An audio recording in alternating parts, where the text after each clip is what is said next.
Hey, everybody.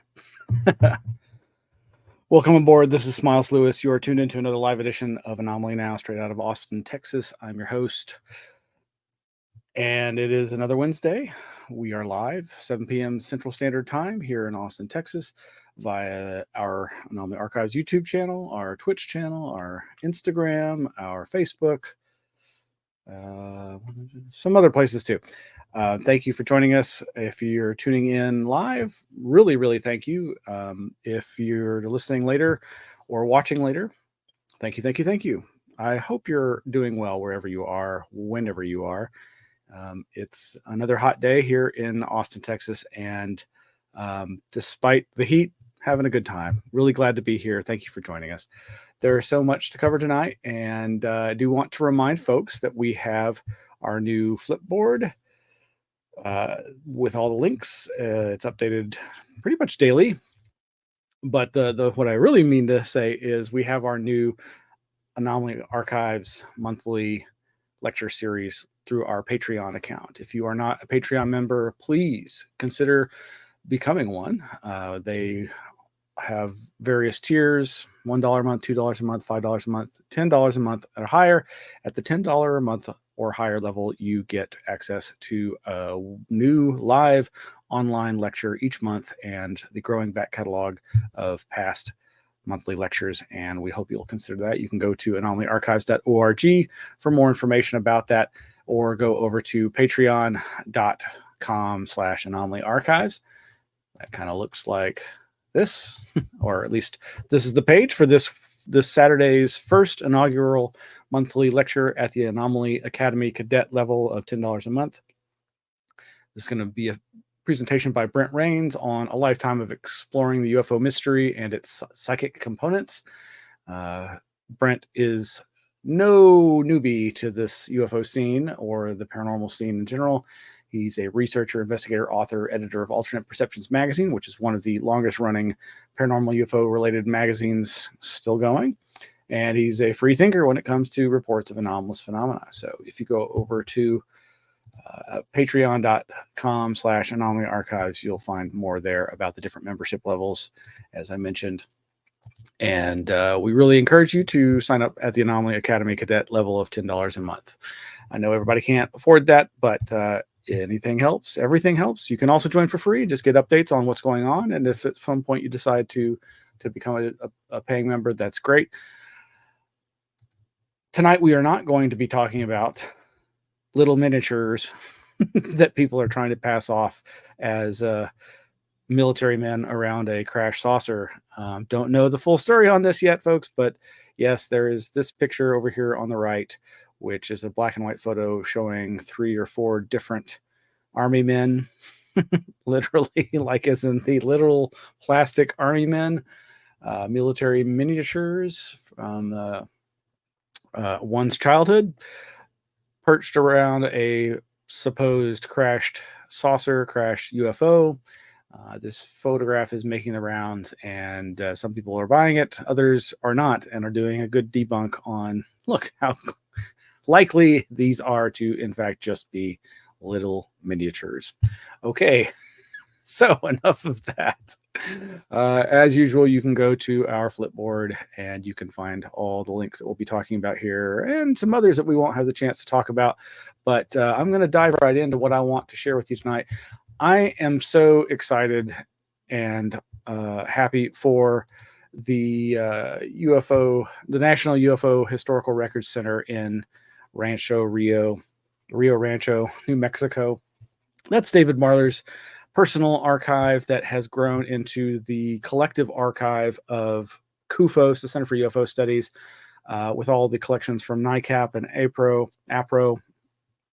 All these classic old UFO cases are being archived there. Such great collections from honorable historical researchers have made their way there. And just yesterday or the day before, actually on June 24th, the press release went out, I believe. Oh, well, okay, the day after. For immediate release, Rio Rancho Public Schools and National UFO Historical Records Center announced groundbreaking partnership. This is pretty cool. I'm so happy for them. This is a great next step. It appears that the massive collection that Marler and his associates have amassed is going to be housed in some local school facilities, and they have partnered with the local schools and are going to be allowing public access to the materials and by appointment only. And this is just a great next step to give them more room to expand, obviously, because they have even more collections on the way or in the pipe, as one might say. So I'm really happy for them. This is great news.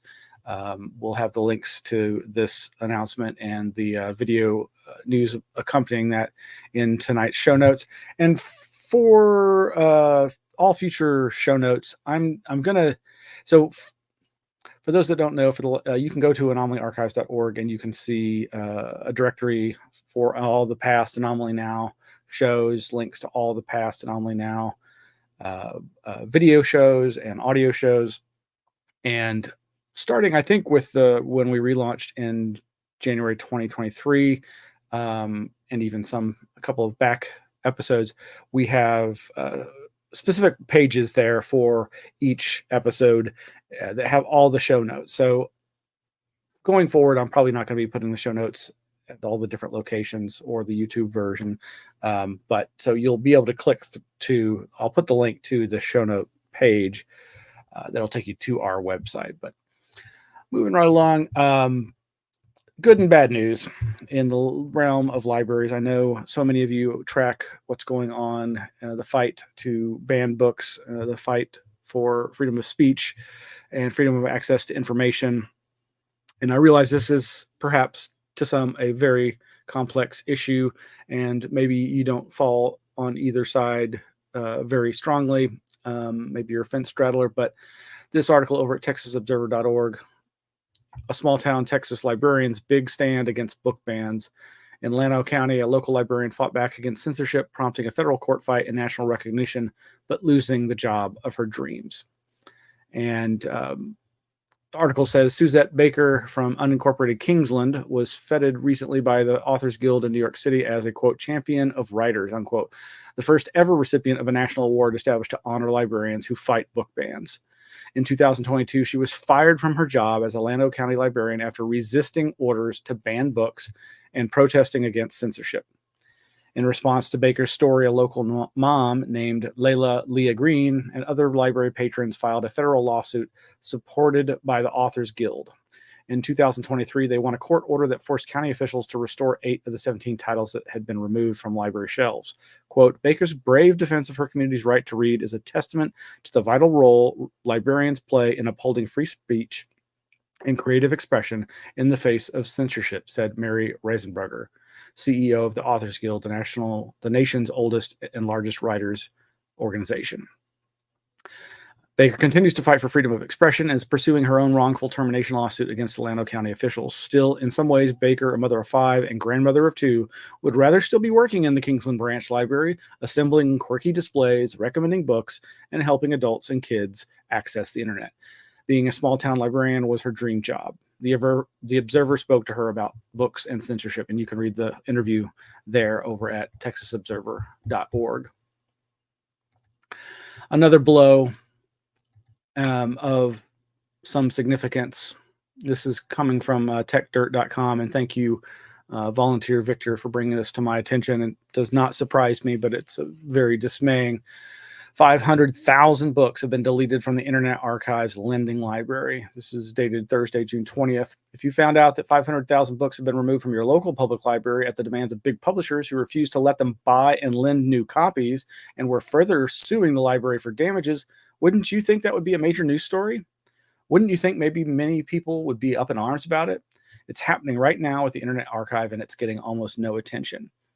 Now think about this. Over 10 years ago, Google started digitizing books without the publisher's permission. They digitized thousands, tens of thousands, hundreds of thousands. I don't know how many books are on Google Books website or in their cloud, but they did it knowing that they have really good, high-powered lawyers. And sure enough, 10 years later, they won the lawsuits against them. Now, as far as I understand, aside from during the pandemic, when Internet Archive opened up its open library, making it easier to access materials while people were in lockdown status due to the pandemic, that's the only time I'm aware of that they've changed or violated the status quo processes for digital collections and public libraries. Perhaps you're unaware, but in traditional public libraries, it's always been you buy 6 copies of the most popular book or however many copies they can afford, knowing that there's going to be a demand, but they can't lend more than those copies because obviously they're physical copies, and if they're not there to lend, they can't be lent out to other people. Digital copies are obviously very different. I know this sounds stupid, and I'm not trying to mansplain, but a lot of people don't realize that the publishers are so draconian in this respect that they do not want to allow anything more than what is already the norm in public libraries. And as this article goes on to say, they're pretty much lobbying to end public libraries. Now, think about that for a while. Now, something more interesting and more UFO related, paranormal related is I was recently able, and I may have to, I don't know if this is going to come through the audio. Well, I don't worry about the audio.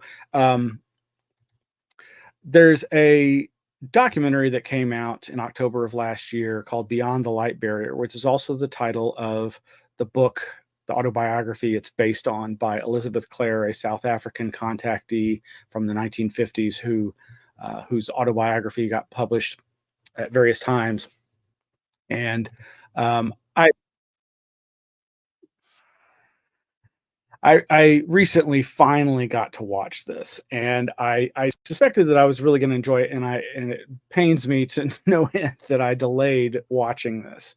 Like I say, it came out in October of last year, and I knew from the graphics and the kitschy trailer that it was probably going to be a lot of fun. I didn't know that much about Elizabeth Clare. What I knew about her and her works came from my previous experience of Aaron Gullius's The Saucer Life podcast, his 202nd episode, or rather Encounter 202. I don't think it was his 202nd episode. It's probably his second episode in the second season of The Saucer Life. A really great podcast. I highly recommend. If you've never listened to it, check it out. You might like it. But he did an episode, it's only about 30 minutes long, very easy to digest, that goes into her books that came, and her story that came out in the 1950s, and the book Beyond the Light Barrier that was published a little later. And the copy that you see there is, I believe, the copy published much more recently. And of course, there are different edited versions of this. But going back to the movie, the documentary, I really enjoyed it, and there's a couple of reasons. There's interview footage that spans over 10 years. There were apparently initial interviews done with people involved in the case, family members, friends, other people associated with either believers or debunkers, going back to interviews done in 2010 to 2012, and then more recently, other interviews done. And it has a lot of stock footage of note. There's a couple of things that I'm kind of curious about why they included, but it all worked really well for me. I very much enjoyed the very odd production approach. It's hard to explain, but the narrator is seen throughout, this South African man, who they show a couple times in the clips, and they show him throughout the movie, and he doesn't speak until the very end. And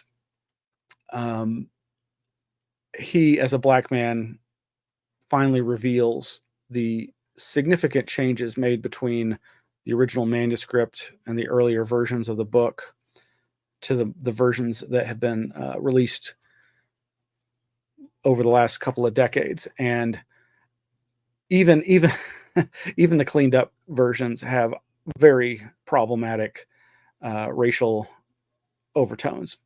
Obviously, a lot of this material does and always has, but of course, this material coming out of South Africa was bound to have some problems. But yes, so there's these shots where you see the back of this egg chair that the narrator is sitting in and watching the projection of what some of the interviews. It's a very different approach to filmmaking, to documentary filmmaking.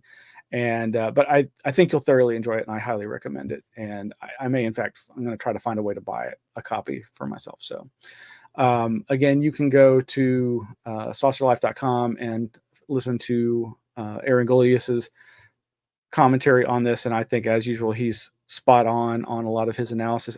I feel like there was another episode that I haven't dug up yet where he maybe went in deeper on this case and talked about the South African, I don't know if he's technically a shaman, but the elder who is himself problematic, though they don't really go into that in this. But I feel like it was Aaron Golias's other podcast maybe that went into that, but perhaps I'm misremembering. Meanwhile, that mysterious figure, Isaac Coy, is working away. This is the guy, Isaac Coy, who is the pseudonymous barrister in the UK, who is constantly working with others to digitize old, rare materials, largely newsletters, periodicals, but also books dealing with UFOs, and also making finding aids in this form of databases, digitizing those texts, OCRing, optical character recognition for those texts. And as we mentioned in a previous episode recently, Stephen Greer had uploaded his UFO archive, his digitized materials, and lo and behold, Isaac has helped AFU in Sweden Archives for the Unexplained amass those materials and has created a handy-dandy finding aid to help navigate what he can describe as a very clunky, hard to navigate archive website that Stephen Greer has put up. That's Stephen Greer's archive is dpiarchive.com. Meanwhile, I think we also last week or the week before, well, I guess I could go and do that. Reported on his having created a Valet bot. Well, he's working on a Grant Cameron bot. Because Grant Cameron has also put up, I was conflating the two, sorry. Grant Cameron uploaded all his archives. Stephen Greer has uploaded all his archives. And Grant Cameron has created yet another chat bot based on the works of Grant Cameron. Meanwhile, you all might also want to check out the Journal for the Study of Religious Experience. They've got a free online version of their current issue, which is volume 9, number 1 from 2003, but it was only just released a week or so ago.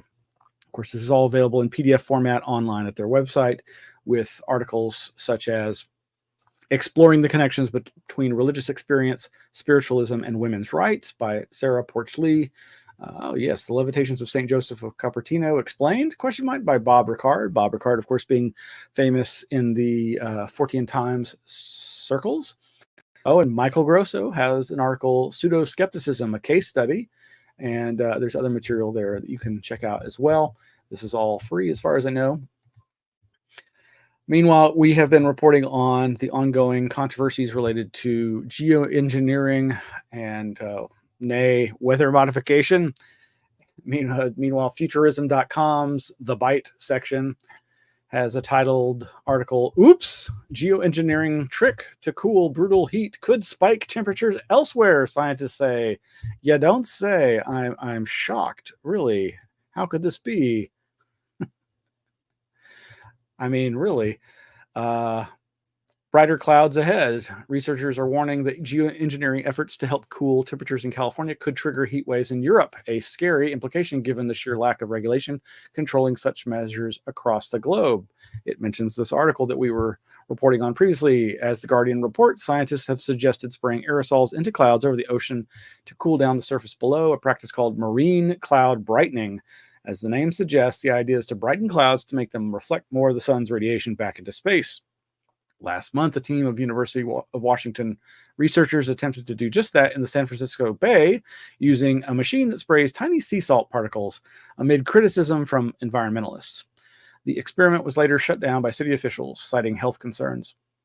Now, as detailed in a study published in the journal Nature Climate Change today, it turns out the practice could have unintended consequences. I mean, come on, of course it's going to have such. While under present-day conditions it may reduce heat exposure significantly, the, quote, same interventions under mid-century warming minimally reduce or even increase heat stress in the western United States and across the world, unquote. In other words, while it may work now, given worsening conditions, that equation may flip on its head by the year 2050, highlighting the potential risks of geoengineering. There's more to this article over at Futurism.com. I also wanted to acknowledge this this article that I don't think we've covered. I know we've covered a number of articles relating to lucid dream, including tech that is an attempt to induce lucid dreams or make them easier to have. Our volunteer Victor had brought this to my attention some months back, but I somehow overlooked it and was recently rediscovering it. And this is over at fortune.com. Lucid Dream Startup says engineers can write code in their sleep. Well, work may never be the same. Yes, I can imagine CEOs, corporations being like, oh, now we can have workers working even while they're sleeping. Yeah, well, this is from November of last year. The article is now paywalled. I exhausted my viewing of it earlier, but I believe the company is called Halo, Halo, and is talking about using a band device with ultrasound beaming into areas of the brain that they believe or have evidence for that would activate consciousness during the sleep state and induce lucid dreaming. And of course, the next stage is control of that state. But they're basically hedging their bets, of course, and saying, well, it still requires a lot of other, techniques to get to that point. So no dream recorder or dream inducer yet, but they're working on it, right? And who knows what we don't know about what's still secret tech. Lastly, this is sad news, and it's being reported on by Jack Brewer via the Expanding Frontiers Research.org nonprofit website. Police report suicide victim was fascinated with Skinwalker Ranch. A month or so back, I think, or several months back, EFR and others were reporting on the fact that there was a missing person and found body near Skinwalker Ranch. And sure enough, it appears that this person had become obsessed with, fascinated by, and had been scouting it out, maybe trying to find a way onto the property, and unfortunately took their own life. The individual's name was Andrew Crow, and, quote, he was formerly of California and 61 years old. Records obtained suggest he parked his trouble-prone Harley-Davidson on the side of the remote road before walking away, a .38 Special in his possession. Police believe he used the gun to end his life. The revolver was found at the feet of the deceased, 5 rounds of ammunition, one of them spent, still in the cylinder.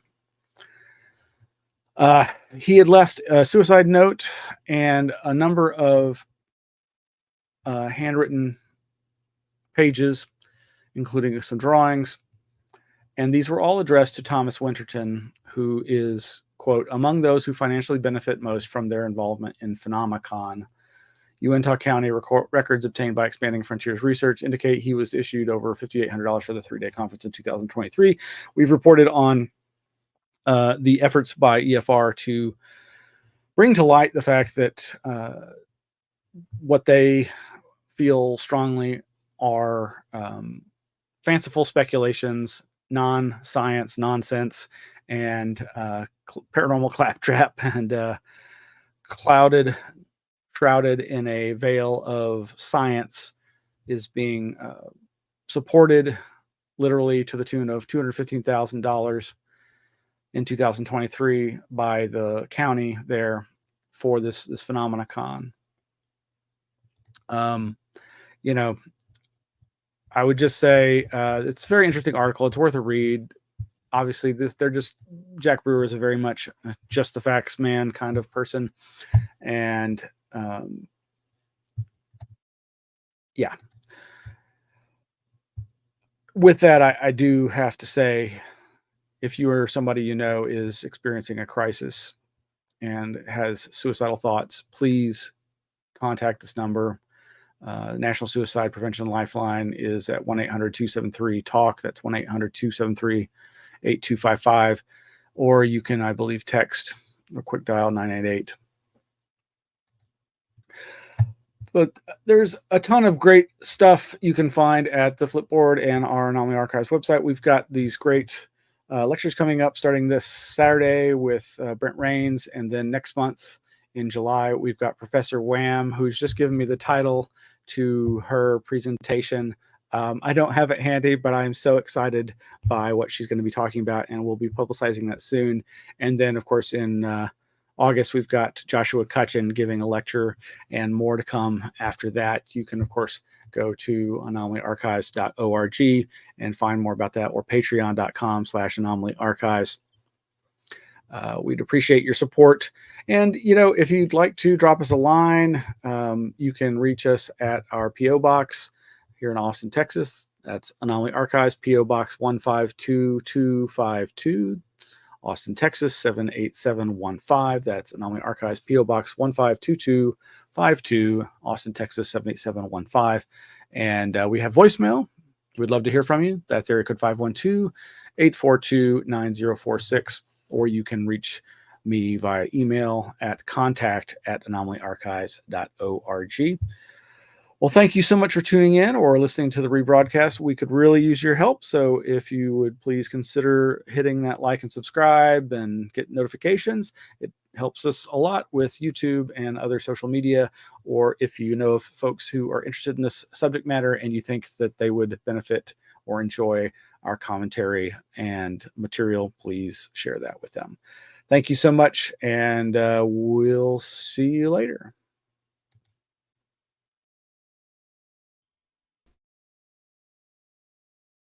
I'm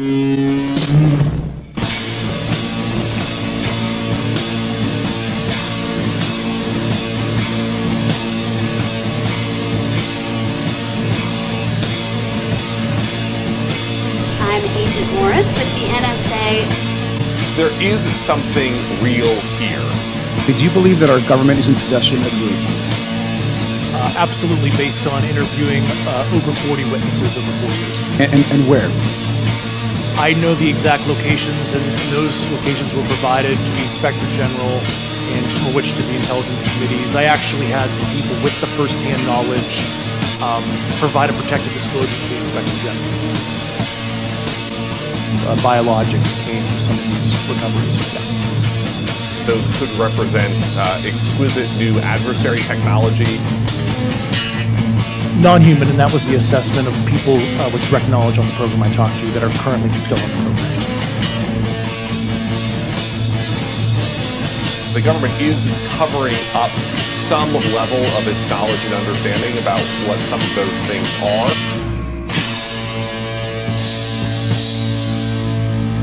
The Sol Foundation, which just announced a new initiative for UFO research and policy.